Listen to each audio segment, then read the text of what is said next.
NDA కూటమి ఉమ్మడి తూర్పు పశ్చిమ గోదావరి జిల్లాల పట్టభద్రుల ఎమ్మెల్సీ అభ్యర్థిగా పేరాబుత్తుల రాజశేఖరం గారిని ఈ నెల 27న జరగబోయే ఎన్నికల్లో సీరియల్ నంబర్ 1పై మొదటి ప్రాధాన్యత ఓటును వేసి గెలిపించే ప్రార్థన. అసలు మీ వైఫ్ కి ఈ పరిస్థితి రావడానికి కారణం ఏంటి సార్? 2011లో తనకి ఓపెన్ హార్ట్ చేసి వాళ్ళు రీప్లేస్ చేశారమ్మా. అప్పుడు బ్లడ్ ఒక లెవెల్లో మెయింటైన్ అవ్వడం కోసం ఒక ఎసిట్రోమ్ 2mg 3mg అని ట్యాబ్లెట్స్ ఉంటాయి. ఒకరోజు ఇది ఒకరోజు అది వేయాలి. తనేదో మిస్ అయ్యి ఒకే రకం ట్యాబ్లెట్ కొంతకాలం వాడేసి దాంతో బ్లడ్ అంతా పలచబడిపోయిందమ్మా. తర్వాత తనకేదో పొడి దగ్గుగా వస్తుందంట. ఏదో కరక్కాయ ముక్క బుగ్గను పెట్టుకుంటే సరిపెట్టేసుకుంటాను. అదంతా ఊపిరితిత్తుల్లో తేడా వచ్చిందంటమ్మా. ఈ బ్లడ్ ఇలా అవ్వటం, హార్ట్ పరిస్థితి అలా, ఈ దీనిలో ఇక్కడికి అలా తను అన్కాన్షియస్ పొజిషన్కి వెళ్ళే దగ్గర తీసుకెళ్ళటం వల్ల అక్కడ డాక్టర్స్ చూడటం, ఆ చెప్పిన దగ్గర ఇలా కాంప్లికేట్ అయిపోయిందండి, మీరు చూసుకోలేదా అని చెప్పటం, దేనికి మందులు ఆపి దేనికి మందులు వాడాలి, ఈ మందులు వాడితే ఇంకో దానికి ప్రాబ్లం, ఇలా కాంప్లికేట్ అయిపోయి క్రిటికల్ అయిపోయిందమ్మా. అలాంటి స్థితిలో మళ్ళీ పునర్జన్మనిచ్చి బతికిచ్చారమ్మ. నాకు అప్పచెప్పారు. ఆ రకమైన హెల్త్ ఇష్యూతో తను చావు బతుకుల మధ్య ఇది అయిందమ్మా. మీ పాప కూడా 33 సంవత్సరాల ఏజ్లోనే చనిపోయారు. మా మదరు 2014లో కాలం చేశారమ్మా. నాన్నగారు అయితే 2003. మా అమ్మాయికి వచ్చే దగ్గర 33 ఇయర్స్, 2018 డిసెంబర్. అయితే అమ్మ 2014 మార్చిలో కాలం చేశారు. అదే 2014 డిసెంబర్లో మా అమ్మాయికి 4th స్టేజ్ బ్రెస్ట్ క్యాన్సర్ అని తెలిసిందమ్మా. అప్పటికి తనకు ఒక కూతురు 6 సంవత్సరాలు, ఒక కొడుకు 3 సంవత్సరాలు. డాక్టర్స్ 6 మాసాలే టైం ఇచ్చారు. అంటే 2015 జూన్, జూలై, ఆగస్టు మాసాలకల్లా ఆమె వెళ్ళిపోవలసిన పరిస్థితి. కానీ భగవంతుడు ఆమె యొక్క విల్ పవర్తో ఆ పిల్లల కోసం 4 సంవత్సరాలమ్మ కరెక్ట్గా 2014 డిసెంబర్ ట్రేస్ అయింది. 2018 డిసెంబర్ ఆమె ఇక శివయ్యలో కలిసిపోయిందమ్మా. అది ఆ తల్లికైతే తను తెలియదేం కాదు.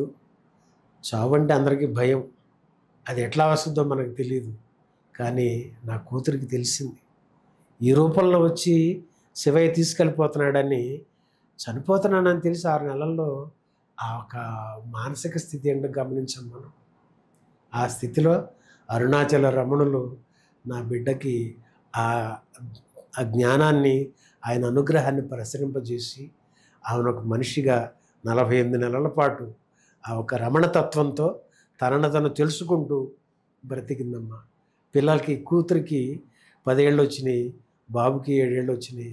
అక్కడితో చాలు నాన్న, ఇంక నేను ప్యాకప్, సినిమా భాషగా మాట్లాడంతా సరదాగా. సారీ సార్, సరదాగా ఉంటుంది. మీ కళ్ళల్లోనే నేను ఆ ఎమోషన్ చూస్తున్నాను. తను వెళ్ళిపోయేటప్పుడు తెలిసి అందరితో, ఫ్రెండ్స్ ఎవరెవరైతే ఉన్నారో, చిన్నప్పటి నుంచి ఎవరైతే ఉన్నారో అందరినీ కూడా ఒక మనం ఇప్పుడంటే ఆమె పిల్లలు మీరంతా అదేంటి బ్రేకప్లు అంటున్నారు కదా, కొత్త పదం, కలుసుకోవడం, విడిపోవడం, హ్యాపీగా, అది ఒక మంచి విషయమేనమ్మా. పాత రోజుల్లో మదనం పడిపోయి అదైపోయి ఇదైపోయి నాన్న రకరకాలుగా ఉండేవాడు. ఇవాళ చాలా ఒక మంచి అవేర్నెస్తో ఉన్నారు. చక్కగా నచ్చలేదు బ్రేకప్ అని అనుకుంటున్నారు, మంచిదే. అలా నా కూతురు ఝాన్సీ లక్ష్మి ఆ బిడ్డ తెలుసుకొని లైఫ్కి బ్రేకప్ చెప్పింది, ఈ జన్మకి. అందుకని బంధువులందరితో ఆనందంగా గడిపింది, అందరికీ హాయ్ చెప్పింది, బాయ్ చెప్పింది, సెండ్ ఆఫ్ ఇచ్చేసింది. ఆ ఒకసారి ఎవరో అడిగితే రమణతత్వంగా మాట్లాడుతూ తను, నేను నా అమ్మ ఏంట్రా పరిస్థితి అని అంటే, ఏముంది నాన్న, మన రమణ మహర్షి ఏం చెప్పారు, ప్లీజ్ సార్ ఎమోషనల్ అవ్వకండి, చొక్కా మార్చుకోవటమేగా అని చెప్తారు కదా, ఏముంది బాడీ వదిలేస్తున్నాం బాడీకి వెళ్తాం అని, అంత ముక్తితత్వంలో ఆ బిడ్డ వెళ్ళిందమ్మా. అది ఆ కూతురు సందర్భం వస్తే అది తల్లి. సారీ సార్, మిమ్మల్ని గుర్తు చేసి ఒక మధురమైన అనుభూతిరా అమ్మా. సత్య గారు అది ఒక మధురమైన అనుభూతి. ఎందుకంటే ఈ రమణతత్వంలో ఆ తండ్రి పట్టుకున్న ఎవరికి కూడా దుఃఖం అనేది రాదు. అంటే బాధతో కూడిన కన్నీరు ఎవరికి రాదు. రమణుల యొక్క అనుగ్రహం పొందిన ఏ బిడ్డకైనా, ఏ వ్యక్తికైనా అది నా కూతురు పరిపూర్ణంగా పొందింది. అందులో ఉన్నాం కాబట్టి ఆ జ్ఞాపకం ఒక మధురంగా మీరు ఇప్పుడు అడగటంతో ఆ అనుభూతి వచ్చిందమ్మా. మీకు ఆనంద బాష్పాలు. అంటే ఎలా అంటే కూతురు పోయిందంటే ఏడుస్తారా అంటే పోయినందుకు ఏడవటం కాదురా తల్లి, ఆ జన్మ తెలుసుకొని ముక్తి అన్నమాట. అంటే జీవించి ఉండగానే ముక్తి పొందటం. ఏముంది ఇంతే కదా, షర్టు మారుతుంది, ఈ బాడీ ఇందులో బాడీ వదిలేస్తున్నాం అంటే అంతకు మించిన ముక్తి ఏం లేదురా. ఆలోచించుకోమ్మా. ఒక breast cancer 4th stage 6 months life అని చెప్పిన డాక్టర్స్ 4 సంవత్సరాలు బ్రతికేసిందంటే ఇంకా అంతకు మించి ఇది అన్నారు మీరు ఇందాక, ఏంటమ్మది ఇన్స్పిరేషనల్ పర్సనాలిటీ ఏదో పదం వాడారు. నా బిడ్డ నా కూతురు అప్పుడే ఆ తల్లి అంతా చేసింది. మరి మన ఈ కార్యక్రమంలో ఆమెని ఈ యూత్కి ఆమెను ఒక ఐకాన్గా మీరు చెప్పొచ్చేమో నాకు అనిపిస్తావు. చావు తెలిసిన బిడ్డ, ఒక కూతురు కొడుకు చిన్న వయసున్న బిడ్డలను పెట్టుకొని 48 నెలలు 4 సంవత్సరాల పాటు తను లైఫ్ లీడ్ చేసిందంటే అంతకు మించి ఆ ఇన్స్పిరేషనల్ పర్సనాలిటీ ఇంకెవరుంటారు తల్లి. నా కూతురు తర్వాతే ఇది. జీవుడు దేవుడు అంటారు. మీరు చిరంజీవిని దేవుడుగా చూస్తున్నారు, అరుణాచల ఈశ్వరుణ్ణి దేవుడుగానే చూస్తున్నారు. వీళ్ళిద్దరికి వ్యత్యాసం ఏంటి? అంటే అమ్మా, అరుణాచల రమణులు, రమణ మహర్షి ఒకటే చెప్పారు, చైతన్యం ఉన్న ప్రతి దానిలోనూ అని ఊపిరి అంటాం, మనం ప్రాణం అంటాం, ఆత్మ అంటాం, అందరిలోనూ అదే ఉంటుంది, అదే నేను అని చెప్తాం మనం.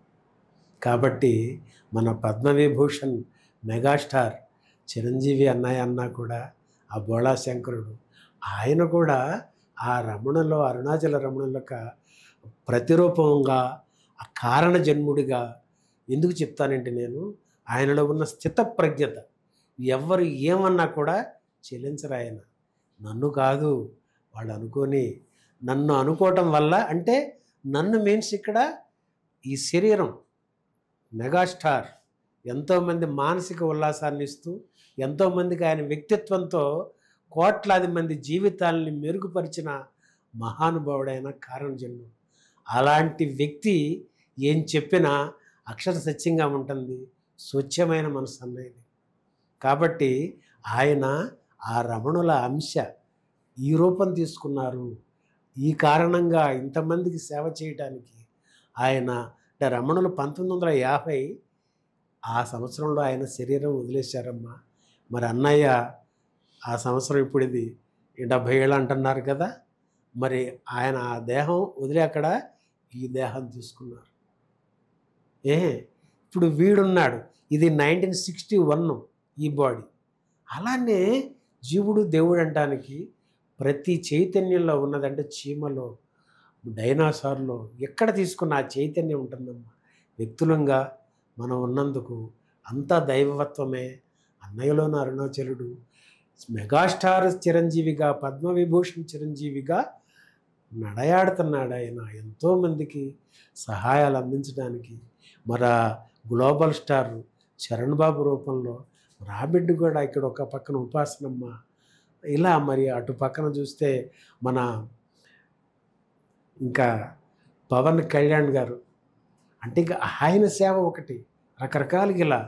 సరే ఇందాక కూతురు అన్నారు, అంటే ఇట్లా ఈ జీవుడు దేవుడు అంటే జీవుడే దేవుడు, అది మర్చిపోయి నేను జీవుడిని అనుకుంటున్నాడు. అంటే నేను మనిషిని అని. జీవుడు మీన్స్ నేనండి, నేను శంకర మహాంతిని అంట. అంటే ఏంటి, ఈ బాడీ ఏగా చూపిస్తున్నాను నేను, మరి ఇది నేను అంటున్నవాడెవడు? అది రమణ మహర్షి చెప్తారు. అలా ఎవరికి వాళ్ళమే ఈ మనిషిగా జన్మ తీసుకున్నందుకు నన్ను నేను తెలుసుకోవటం, అంటే రమణతత్వం హూ యామై, నేను ఎవరు అంటాడు ఆయన.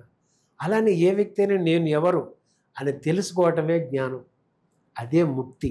అది పట్టుకుంటే అంతా శక్తే. అలా మరి మీరు అన్నట్టుగా ఆ పద్మవిభూషణ్ మెగాస్టార్ చిరంజీవి గారు ఆయన అరుణాచల రమణులు ఈ రూపంలో ఇంతమందికి ఇలా తీసుకోవడానికి కారణ జన్ముడిగా వచ్చారంటాను నేను.